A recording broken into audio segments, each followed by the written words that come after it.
welcome to edition 9 of All Killa No Filla podcast with me, Rachel Fairburn, and Kiri Pritchard-McLean. Just before we start, we'll do our usual disclaimer. We're talking about serial killers because we're interested in them. It's not hero worship. We enjoy talking about them and hearing the miserable facts about them from a psychological point of view. And as long as we're doing this podcast, we're not writing to them in prison.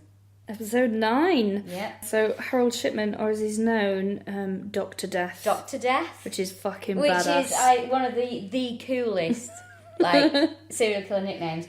Or the Angel of Death. That's the other one. The not Angel really of angel, Death. No. Angel of Death, that's like a common term, isn't it, for people who, nurses and things who kill, they overdose people on drugs. He's not an Angel of Death. He's...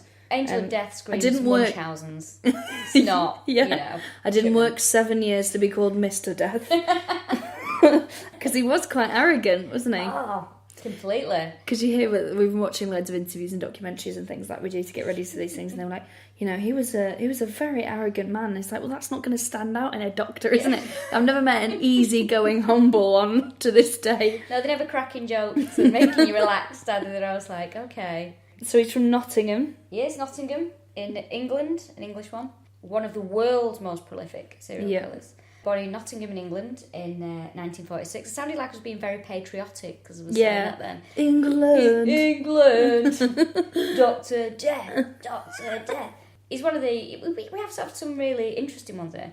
But Shipman, to me, I have to say, although, you know, I am interested in serial killers, he irritates the shit out of me. Yeah. I think it's because I've got this thing about, because obviously a lot of his victims were elderly, I've got a real thing about people meddling with the elderly. Really? It gets my back up. I tell you what, they can chop up a gay and you love them, but don't touch your nana. No. I think it's because, as Russell Brand would refer to it, I'm a nan kid. Oh, are you? Yeah, very much so. So I think, if you know, I spent a lot of time with grandparents growing up, and if I ever see... sometimes, like...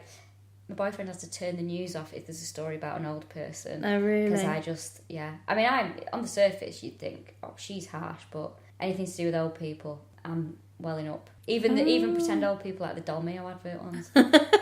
Made of foam. Yeah, they make me feel a bit sad, the old ones. Well, back to Shipman, about me.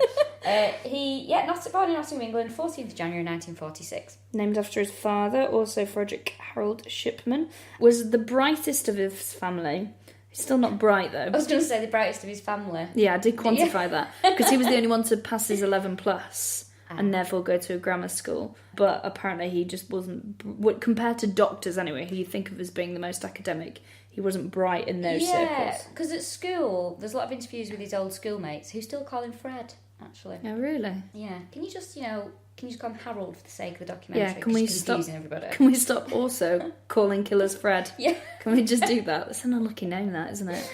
So there's those interviews, and apparently at school he was not very academic, not particularly bright, didn't particularly stand out, very average, but excelled at sports. Very good at rugby. Apparently he came alive on the rugby pitch. Right, okay, all that drawing of blood. Yeah. Well, I think his defining moment was when his mum passed away. She had a very long battle with cancer. Because we always talk about a serial killer's background because you can usually go, and this is why they did it. Or, you know, there's usually some explanation. But with him, especially for how many killed, this is the only thing that I can think to find. Which is, his mum died when he was 17, long battle with cancer. And he took over her care, didn't he? Mm-hmm. So she was on a lot of painkillers. Yeah. And he used to administer it, is that right? Yeah, or he was there when it was being administered. But either way, he was fascinated with the effects of the morphine on his mother, because obviously she was in a lot of pain, and then that was making her feel well, I don't know how it works, morphine. Well, it's heroin, isn't it? So you just smacked off your tits. Is that the same thing you get when you go under anaesthetic? No, that's different again. I think it's you just go, like, you have a feeling of euphoria, so it's like you can't feel pain. You just whacked off your balls, basically. So obviously he saw this happening and became obsessed with it. I don't think he administered it. I think he was there when it was being administered by a non-murderous doctor. So he became fascinated with this. And then when she died, I think this was the catalyst for it, but I think it was more... I don't think it was his mother dying. I just think he was obsessed with the drug. I think he just... Yeah, he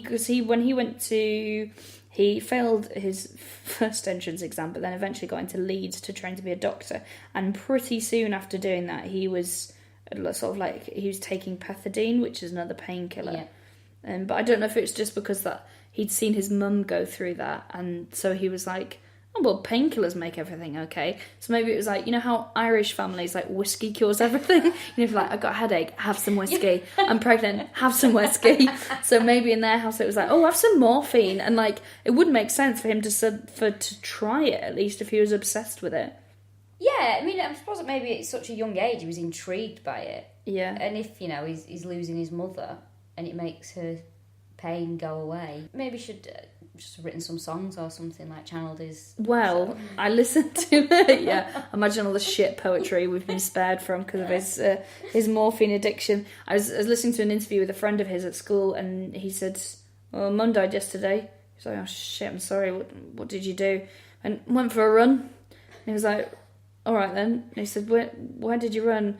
And he said it turned out that he just started running in the night in the rain and kept running till 2 a.m, which is the most fucking Forrest Gump response to anything I ever had. Mum said, all right, I'll see you in 2 weeks. Did people start following him as he was running through Nottingham? Yeah, he invented the smiley face t-shirt, is another thing about him.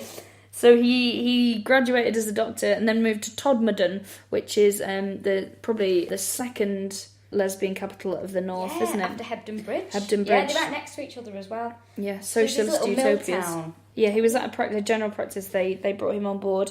He was there I mean, by this time, though, he'd met Primrose, hadn't he?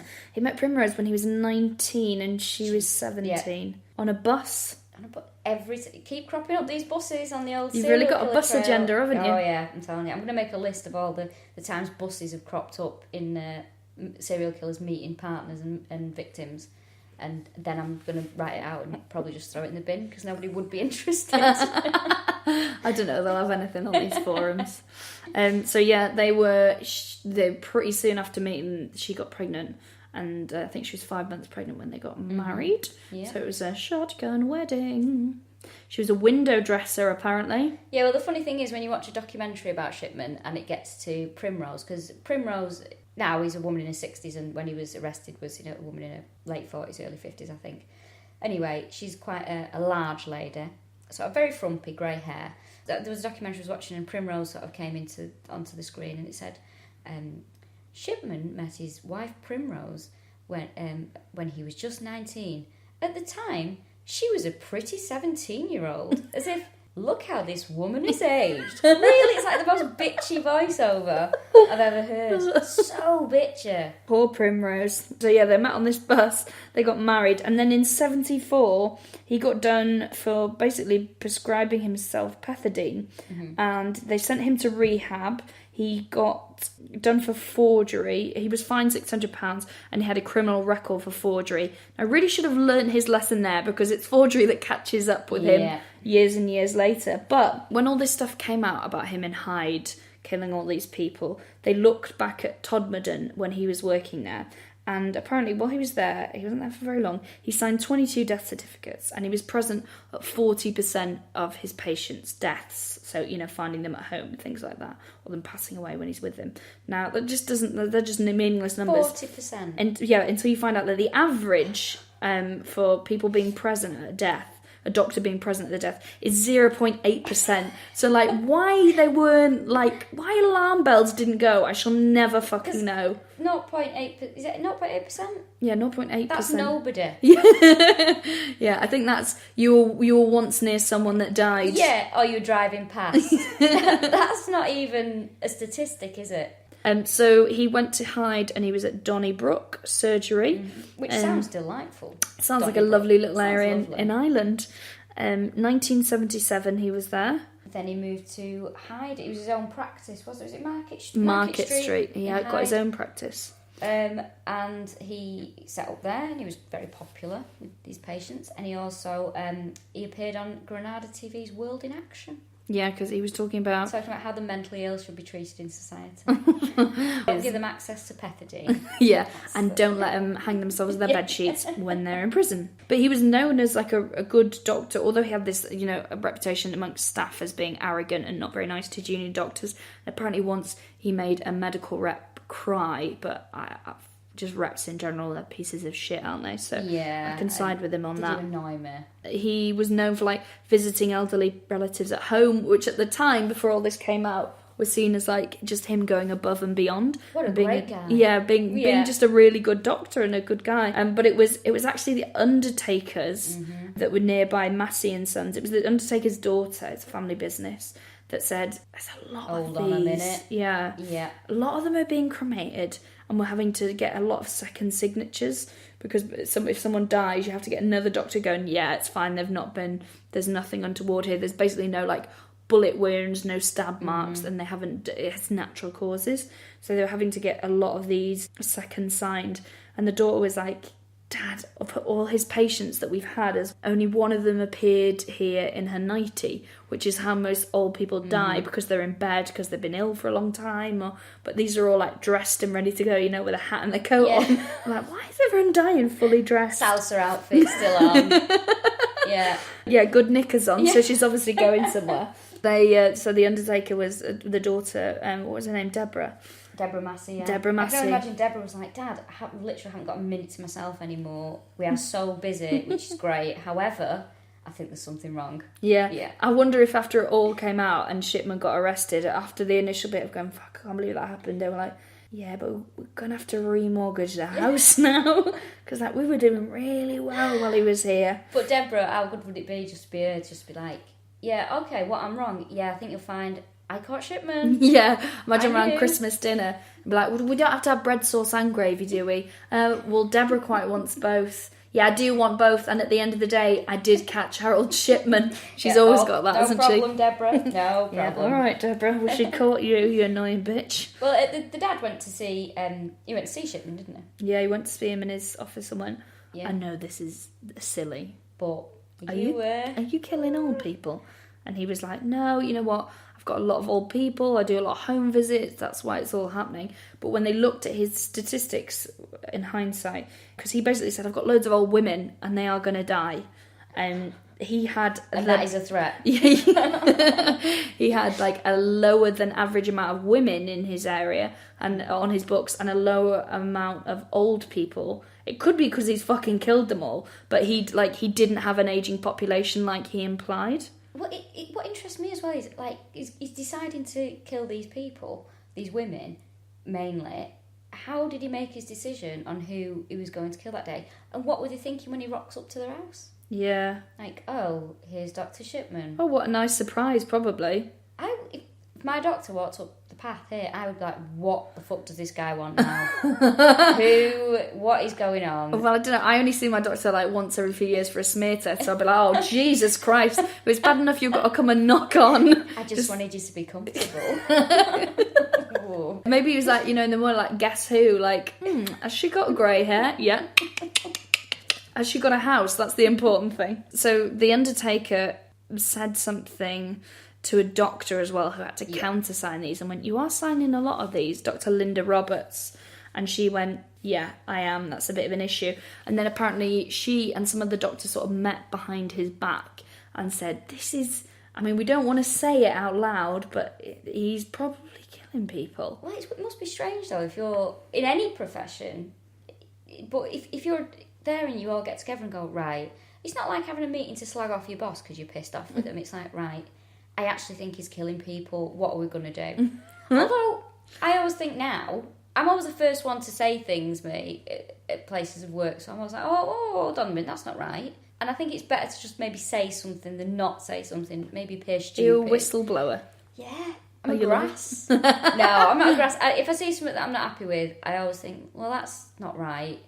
If something's not fair, right, or someone's taking the piss, then I'm straight on it. I'm not a grass. I'm not like John Wayne Gacy. He was a grass, one grassing people up all the time. I'm not a grass, but it must be difficult though. For some people, especially if you're a doctor. But if you think someone's murdering people, just pipe up.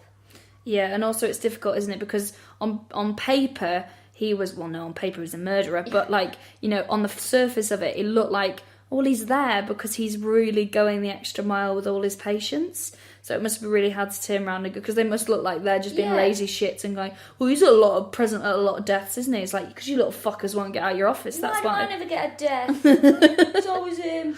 Well, it's quite similar to being a comedian. I've sat around and been like, listen, I think so-and-so is killing rooms. Yeah. And someone needs to take him aside. Yeah. And we need to do something about it. And is it me, or is like they're not doing very well, but they're getting quite a lot of work? I don't know. Something's not right here. So Linda Roberts went to the police, and the police royally fucked up, as they do on every single fucking serial killer. Well, this is the thing, isn't it? I mean, the police just never seem to come off very well in any of these scenarios, I think. No. The whole thing is they allege now that they assigned it to... it was too subtle and technical, is the phrase, a case for them to have signed to the officers that they gave it to. But it wasn't too subtle, it wasn't too technical. He was killing people, and if they looked into it at all, they would have seen it. Something was massively wrong. They didn't do a criminal check on him. They would have found out that he was a convicted forger and drug addict. Mm-hmm. And they didn't speak to the undertakers, even though Linda Roberts was like, it's the undertakers that have brought it up. They didn't bother interviewing them, so fuck knows what they did. Well, the thing is, you would think that criminal record is checked as soon as someone is mentioned. You would think it was an automatic thing that somebody would do. Yeah, it's like when you if you're on a dating website and someone says hello, you Google them. Yeah, you Google them. Or, you go on Facebook. Yeah. Have a look at them, yeah. Or even on the most basic level, if you're doing a gig on a Friday, you check, I'm there next month, am I? I'll just have a quick look who's on. See who I don't want a car share with. So you sort of check things out.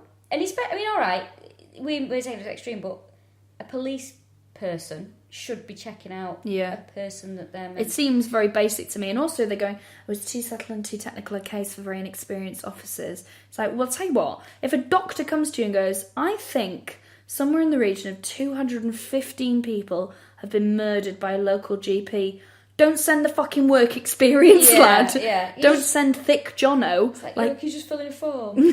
Send a proper copper. Proper copper. So that's the police fucking up again. So how he eventually got caught, and he had to fuck up quite hard for them to catch up with him. So while the police were fucking around having massively inexperienced coppers on, 3 more people died, and were cremated. And some of them were buried. So every time they were cremated, the evidence was destroyed, because he used to be like, get them cremated. Get them cremated all the time. Everything's fine, just get rid of them now. Yeah, just turn them into dust and nothing ever happened. He actually killed 13 people on the same street as well. That's unbelievable. On the same street over, I think it was a 3-year period. People would talk, wouldn't they? Well, one of his victims, who was it? I can't remember. There was one woman who was a bit of a hypochondriac, wasn't there? Yeah. She used to go and see him a lot. She'd go and see him a lot, and the daughter was on some documentary, and she was saying, we used to laugh that, Mum used to be down at Dr. Shipman's all the time, and she'd be like, I'm going to see Dr. Shipman, and we'd be like, I bet he's sick of you, we'll be bumping you off if you're not careful. And then there's just a pause, and she goes, doesn't seem so funny now. Oh, God.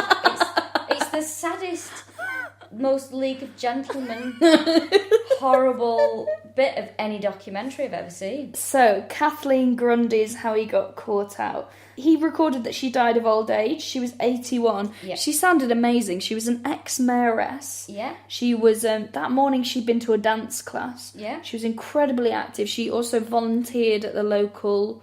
at some local charity, because I know they check the signatures from her doing the banking there. She used to volunteer at a soup kitchen as well. Yeah, very well liked as well, lots of friends and popular. Yeah, this is in 1998, and he bumped her off, and when it came to the trial, he tried to claim that she was, because this is so sad, they had to exhume her body, which is just the roughest thing in the world, to dig someone up.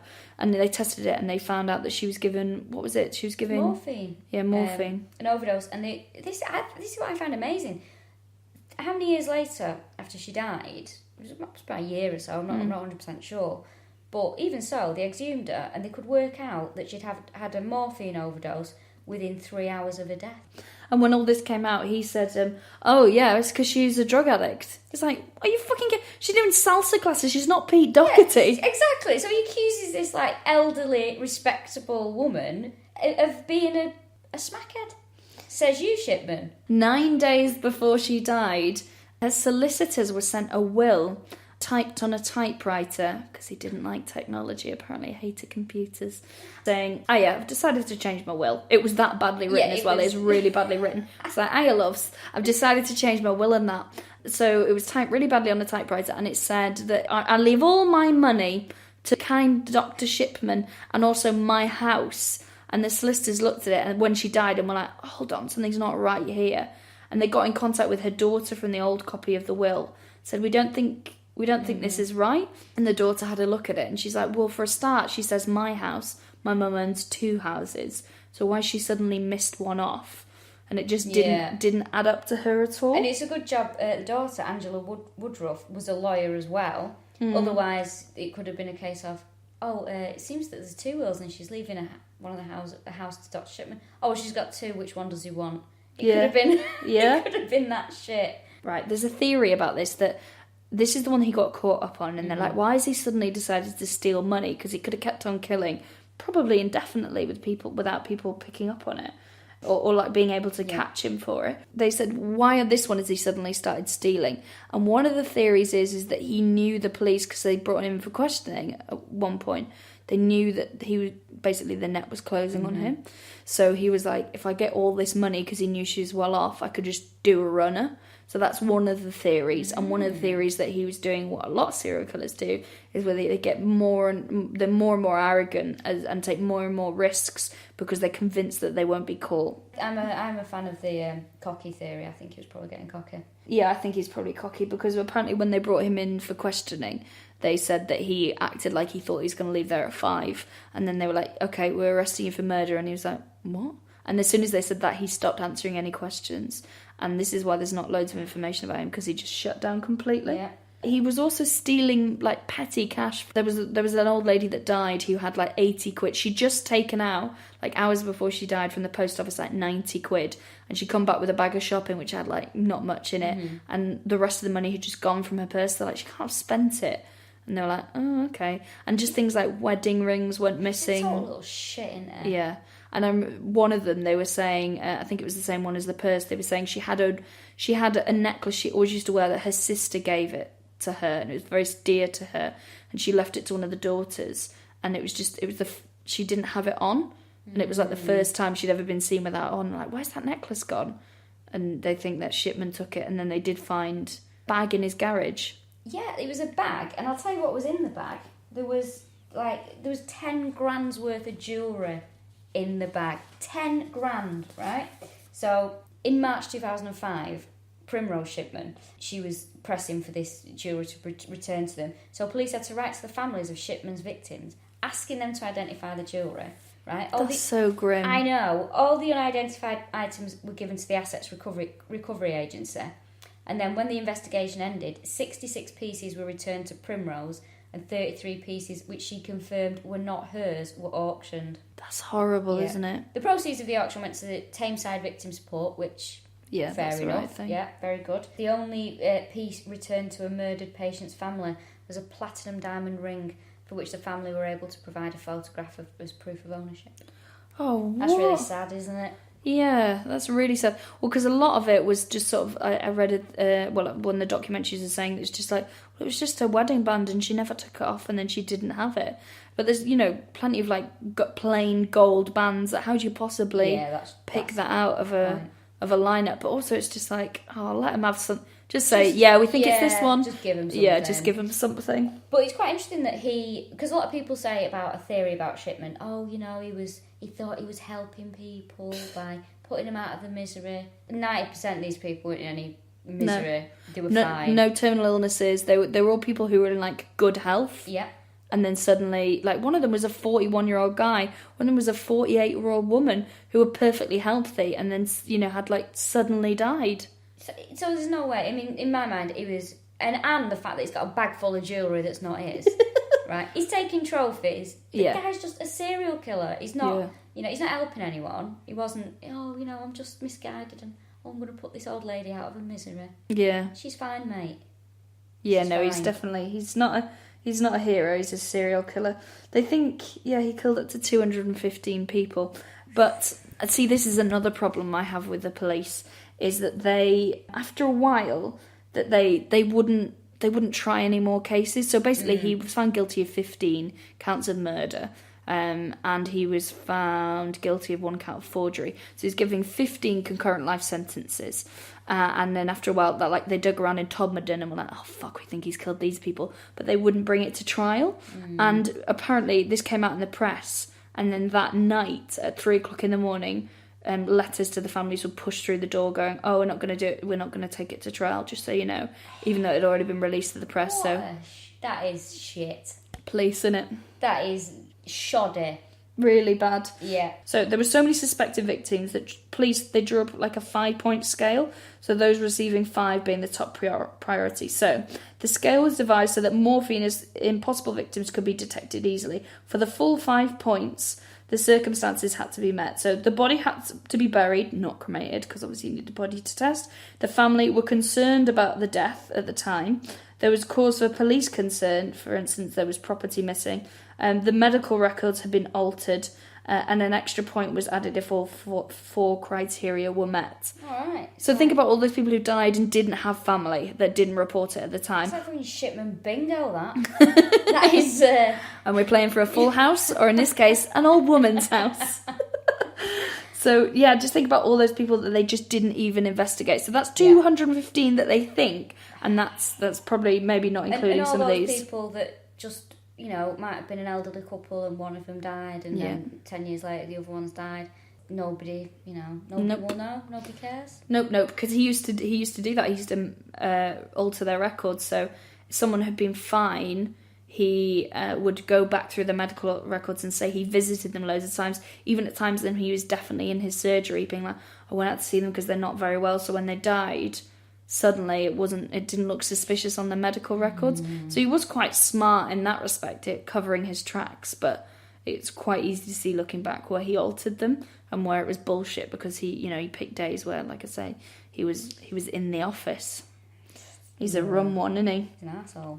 But he got his, because obviously it was a new will he typed up, it has to be signed by witnesses, and they contacted, this is Kathleen Grundy, they contacted the witnesses on the will, didn't they? Yeah, and it was just 2 random people that had been sitting in the surgery in Hyde, and he just popped out of his office or surgery, and he went into the waiting room and he said, oh, I just need 2 people to... Can you just pop in and just sign this document for me? He said it was an insurance document for Kathleen. He went, I don't want to sign it because I don't want to get involved in this kind of thing. So he handed them a folded over bit of paper and they signed it, and it was for a new will. And they had no idea until the solicitors contacted them and went, you've witnessed this will, can we ask you some questions? And they were like, what? Oh, God. Had no idea. Can I just stress out, if someone does want you to sign something, can we all just read it first? Yeah, come on, arseholes. Yeah, but I suppose the amount of the times that I see terms and conditions and I go, I agree, that's fine, I'll download this. I have to say, when I usually see terms and conditions, it's usually like, oh, can you just sign this so I can give you some money? And I was like, yeah, no probs, nice one, there you go. I could have sold anything to them. My soul, my house, God knows. He was one of the last cases where the, Home Secretary, that's the one. They could, they had the authority to impart, life means life on people. And David Blunkett, I think it was. Yeah. David Blunkett? Justice is blind. Hey! That's really bad. I met David Blunkett. Did you? How does he know? He didn't know. He didn't know it was me anyway. To cut a long story short, he had his guide dog with him and he tried to walk into a door that was locked. But he was fine and he went away alright. What the fuck was the guide dog doing? Having a break? He was on his fag break. He was stood there just wagging its tail. Jesus. Just looking round. And he just was stood at this thing. Anyway, he had someone with him and they put him. But that's by the by. David Blunkett, 4 months before it was beyond his authority, he said, life means life for Shipman. He would never get out. That was it. Yeah, but now they've removed their ability to mess with the legal system, and I think that's a good thing, because when cases capture a lot of public interest, you want it to be the justice service that has something to do, not kind of politicians trying to coin favour with. Yeah, exactly. With the population. So it led to his. So he was convicted, like I say, of 15 murders. And it followed up from that. There was a thing called the Shipman Inquiry. There was. To basically go, how the fuck did we let this happen? Yeah, exactly. What I'd say as well, it took 10 days after his conviction for the General Medical Council to strike him off the register. So he was still a doctor up until then. The Shipman Inquiry, yeah. I actually used to work around the corner from the Shipman Inquiry. It used to be at Manchester Town Hall. And I used to sort of walk past it and think, oh, can I see in? What's going on? I'd love to listen into this. Yeah. But it was in like a closed room, obviously, with doors that you couldn't see in through. And they were there for over a year. They were in the building. Yeah. And basically what they decided was like, oh, we hope that doesn't happen again. We hope. Yeah. Yeah. They put in a few more measures to monitor GPs, and I think it's like a thing where they have to, it's a bit like an MOT they have to do now. Mm-hmm. But still, I reckon it can happen, especially if the police are so fucking useless. I think it will happen again, because I think maybe to be a doctor, not all doctors, because some doctors are brilliant, but maybe sometimes there's something in some people that think, I want to be a doctor because a doctor's an important job. Well, playing God, isn't it? Yeah, and then they get into the position of a bit of power, and then before you know it, yeah, your nan's gone. He was imprisoned in Wakefield. Mm-hmm. Primrose, his loyal wife, was stood by him through it all. Yeah. Stood by him through it all. Was convinced, but I suppose you would be if you've been together for that long, was convinced that he didn't do anything. Well, if you've got your blinkers on, they're not coming off, are they? Well, didn't she turn up on one of the stories that he was like, phoned her and went, your mum's dead? And she was like, what? She went, oh, you must be joking. He was like, no, your mum's dead. I'm here at the house. And she was like, why is he at the house? How did he get a key? And all this kind of stuff. Oh. And he's like, oh, I came in and she was dead. And she's like, well, how did you come in? Why did you have a key? She's like, but you just sort of shrug it off. And then his wife was there as well. And she's like, oh, I'm here for the cat. That is just odder than odd. Yeah. Maybe she was like, oh, that cat at number 12's lovely, isn't it? She's like, what Primrose wants. But no, it's quite sad because she was in denial. But he killed himself on January the 13th, 2004. So there's mixed feelings about his suicide. Some of them are like, good, I'm glad he's dead. Well, David Blunkett said, he obviously Home Secretary at the time, when he was told about it, he said, you wake up and you receive a call telling you that Shipman's topped himself, and you think, is it too early to open a bottle? And then you discover that everybody's very upset that he's done it. So I think that's one of the fun. That's like the most Labour Party response to anything I've ever heard. So he killed himself. Now, there's a couple of theories about why. One of them is because they think he wanted Primrose to get his pension. Yeah. And that if they waited any longer, or like 2 more years. Just nearly, day before his 58th birthday, wasn't it, that he killed himself? If he didn't die before he was 60, she wouldn't have got the full NHS pension, which wasn't his pension anymore because he'd taken that off him, quite rightly.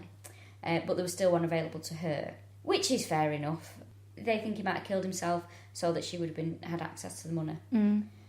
But also, he had an inmate that said that she used to write to him because she was like, obviously like, I'm so sorry that you're in there, you've done nothing wrong. And she finally said, she wrote to him, she said, tell me everything, no matter what. And they think this might have been a catalyst for him going, oh, fuck, even Primrose doesn't believe my shit now. Can't get any peace in here now, what's going on? Yeah. That's it. He killed himself. He hung himself with, I don't know if this is too salacious, so sorry if it is. No, go on. He hung himself using his bed sheets, iron bars on the window, which apparently is quite a common thing. So if they know that, keep the prisoners warmer, don't give them bed sheets. Yeah, I always think as well, January. I've said Fred West killed himself in January. Yeah. It's January in prison. Stop that. We know you've had Christmas. Yeah, Get New back Year's to work. blues, isn't it? Maybe it's a New Year's resolution. But most of them have, because they do it in the first 2 weeks, don't they? Yeah. Because it's petered out by the end of the month, isn't it? So if you're going to do it, you're going to do it. But there's not loads of, considering he killed so many people, there's not loads of information on him. And I think it's because as soon as they said, right, we're arresting you on suspicion of murder, he shut down. He wouldn't say anything. Mm-hmm. He wouldn't even say no comment. Like, you can see videos of him being interviewed, and it's like, for the tape, Dr. Shipman has refused to look at the picture. And it's like, do you recognise the picture of, like, Kathleen Grundy? It was like, for the tape, Harold Shipman has refused to. I mean, if you're not guilty, you would be quite vocal, I would imagine. Yeah. That's the time you'd be like, I've not done anything. It's such an arrogant doctor way to approach it. It's like, I'm just going to sit here and I'm not going to give you anything. There are some apologists, though, that don't think that he was a serial killer. They think he was just helping terminally ill patients. No, these terminally ill people who didn't have terminal illnesses. Yeah, all these. Yeah, they think that he was seeing an old person becoming frail and in decline, and he was sort of standing up for them. Oh, okay, because like they can't make their own decisions, can they? It's not like he was bumping off people with Alzheimer's who were, you know, had no idea what day it was and had no family. Yeah. Which again wouldn't be all right. And why was he stealing jewellery? Yeah. If he's just a euthanist. Thank you. Is that a word? Euthanizer? Euthanist? Euthanizer sounds like a really cool superhero. The euthanizer. But there's a comedian that we know called Danny McLaughlin. He's a very good comic, and he told me he used to do a joke about Harold Shipman, but he can't do it because it used to get booed. But he said I can do it on the podcast. He said he used to say that Harold Shipman was just in the wrong field, and it would have been an excellent vet, as all he did was just put people to sleep when their legs are gone and they got milky eyes. So if he was a vet, he would have been considered a hero. That's the theory. Danny McLaughlin. So there we go. I did actually find quite a funny page that's called famousbirthdays.com, and Harold Shipman popped up on this. And they have the same sort of categories for everyone. So it was like, before fame, he graduated from Leeds School of Medicine. Before fame? Yeah, and then it says trivia. He was proven responsible for the murder of over 250 people. Is that trivia? Is that what we're saying now? So there we go. That's and they also have a bit at the end where they rate them by how popular a person he is, and he is the 68,170th most popular person on famousbirthdays.com. Mm-hmm. So I'd fucking hate to be below him in that. Imagine being below Shipman in the popularity stakes. I wonder who's below him. Michael Barrymore. Barrymore, yeah. Oh God, Barrymore. He would be below him. And Piers Morgan. Yeah, Piers Morgan would probably be there. That's Harold Shipman. That's Dr. Death for you. Who are we doing next? Otis Toole. And Henry Lee Lucas. Otis Toole and Henry Lee Lucas. Yeah. Which I'm really looking forward to, actually, because I'm not very familiar with them. I know what they look like, but I don't know much more. Well, my good friend Phil Atkinson, who does listen to this podcast, he is very into those two. Great. So I'm not going to speak to him. We'll do it ourselves and we'll see what he thinks. Lovely. Thanks very much for listening. Thank you. Cheers.